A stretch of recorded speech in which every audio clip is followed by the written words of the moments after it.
Hi, everyone. Welcome back to Trust Me. I'm an author. Anyway, we are now at episode 12, and we are going to be talking about book formatting, which is very, very important. For people to enjoy a book, we all have come to see this standard, okay, for what books should look like. And one of those standards is indents, all right? And the other is justified print, all right? When things are ragged at the end, people don't like it. It makes it look unprofessional. Indents are also very important. Never, never, never, ever, ever tab, okay, when you are electronically formatting your book, all right, because when that happens, when you electronically tab, that means that your indents are going to be all over the place when it comes to electronic formatting.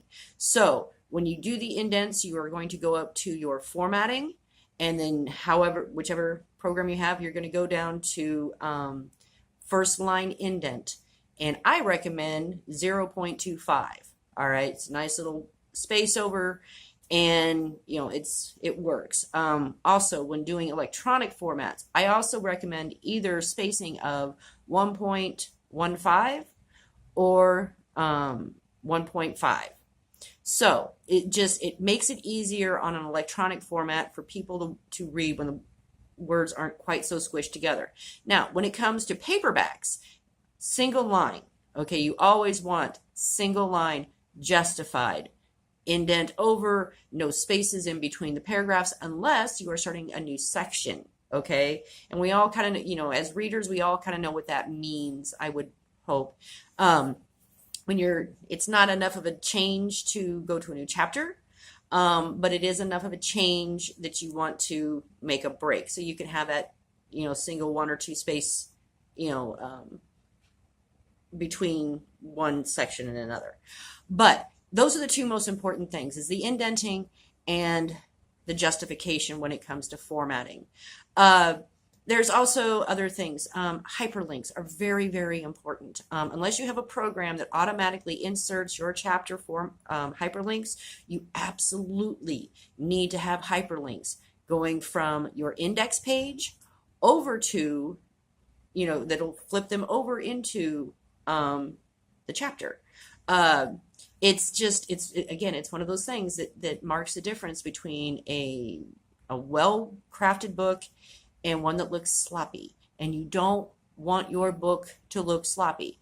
Now, again, if you are going to be turning in your book to a publishing house to take over for you and you can get their attention and do this, they're going to do all of this for you. All right, they absolutely will. But if you are an indie author and you are going it alone, you are going to have to learn how to format, or you're going to have to pay someone to do it for you. There are also programs out there, and I use some of them. The one that I use personally is Ultimate Ebook Creator. This is not technically me saying go buy it. I do make this recommendation for new authors to use it because they will automatically generate formats in both EPUB and Mobi, and they will give you your chapter and your hyperlinks and all that other good stuff in the book. But still, even with that ebook creating program, you are still going to have to learn how to format your book for paperback if you wish it to be in print. And that is also a slightly different. You don't need hyperlinks, obviously, but you still need chapters. You need to have, the chapters lined. You need numbers at the top of each of your pages. It needs to be justified. And then you're going to, in general, when you are turning in a paperback, most people want a PDF copy. So you need to turn it into a PDF.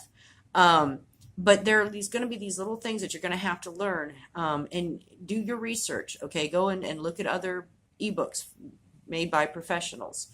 The big names, the J.K. Rowlings and the Stephen Kings and, the Anne Rice's, the ones that are really professionally done. See how their books are set up, all right? And then you want to do as similar to them as is possible for you.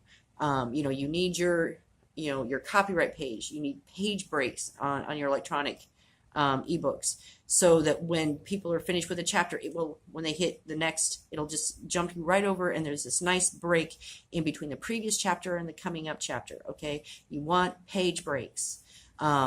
So again, there's all these little things that you're going to have to really start noticing. So do your research. All right, Really learn how to do these things because it is very, very important. As an indie author, for people to take your books seriously, you have to be serious about formatting your books. I can't really stress this enough. There have been many, many books that I have looked at that sounded interesting, that looked interesting, and I opened them up and I looked at them and I saw the ragged edges and I saw they didn't indent and instead they had the space in between paragraphs, and it just, I lost interest. I did. I can't lie about that. Even as, a publisher myself, I have lost interest. So I am going to highly stress that you do these things. So anyway, that is my recommendations for book formatting. Do your research.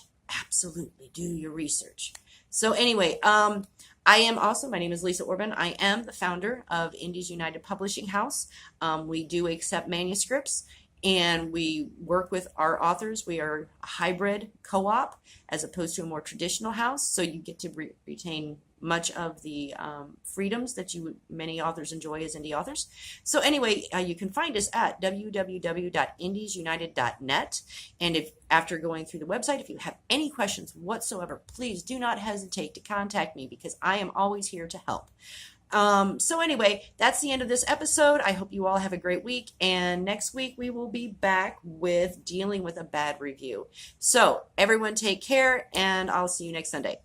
Bye-bye.